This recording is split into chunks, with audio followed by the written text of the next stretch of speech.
Welcome to our next video in the series, practicing and getting deeper into your target market, customer segmentation. And what we're gonna do today is we're gonna talk about that buyer persona. Now it's actually really important, but a lot of times you just blow it off. You don't really think about it. I mean, after all, you're really just making something up, right? However, it's actually really important. So what you want to do is you have your product or service here, and we're trying to figure out who's the actual person that we're going to sell this to. What do they need? Why do they need it? Like, what's that motivation for buying? So whenever we create this buyer persona, we're trying to put together what we're offering for sale and what they need. A lot of times we just try to make up this persona into something, but it really needs to be a little bit more specific.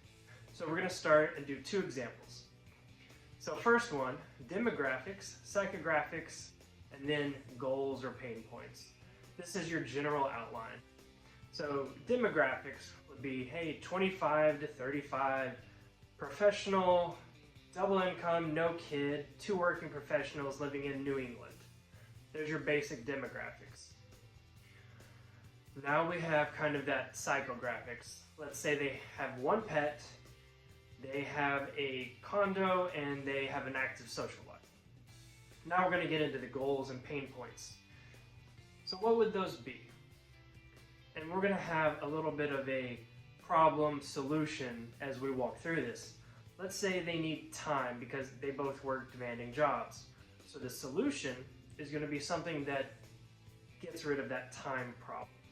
If it's convenience, that's going to be a really good fit for a time problem. Let's say they're thinking about image or status if they have an active social life. Then something that is maybe a luxury item or gives them a certain brand awareness in a certain space.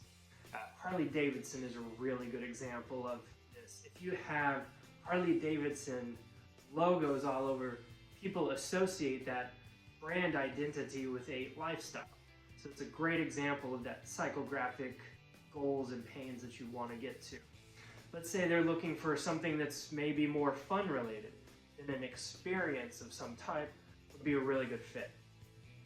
So what we're trying to do is really, first off, don't market or sell to the people that don't want your stuff. So if we're targeting New England, we're not going to go sell to Utah. It's just not in the right area. Does that make sense? I would hope so. Let's do another example, and we'll go a little bit different. So this time, let's try an engineering firm. Right? This is something that is more business to business and really not what you're exactly going to be thinking of, right? So we're going to have a firmographic instead of a demographic. So let's say we have less than 20 engineers in this target buyer persona, and they're going to do socially conscious infrastructure projects. So think wastewater, utilities, road construction. Now we're also looking New England again. Now we have a rough idea of where this company is, we have an idea of the size, and we have an idea of what they want to be working on. So if I have a service that is something about electricity and it's not a fit, then we know that we don't need to go target these buyers. So this is how that buyer persona really starts to help. Now as we get into the next layer, what's important to them? And you really want to frame your questions to where that you get to the benefit on their side. On why would they want to use your product or service? Why would they want to use all the things that you have to offer? Is it going to save the decision maker time or money? Will it make them look better? Will it make their process easier? And is that more valuable so that way they can switch and pay the switching cost from whatever the project they're using to your solution? So whenever we take this buyer persona, it's why does this person want to use me and what am I bringing? So whenever I speak to them, do I want to talk to them with, hey, here's a list of features and benefits? No, you really don't want to do that. What you want to understand is Will this save me 4 hours of work on Friday so I can go home early? That is real motivation, and that's the why that you want to dig down into. A great book on this, Simon Sinek wrote a book called Why. You can also read about like the 5 whys if you do any agile methodology. These are some different tactics or tools to really think about why is it actually important to them.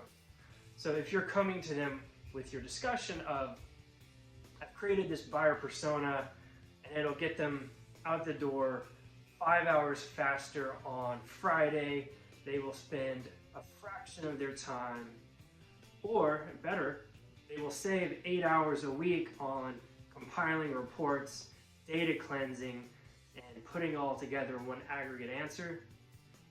These are very different answers that you end up with because you put together a buyer persona first.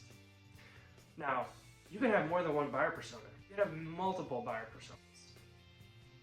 You do want to tailor your messaging to each buyer persona and track those to get better results.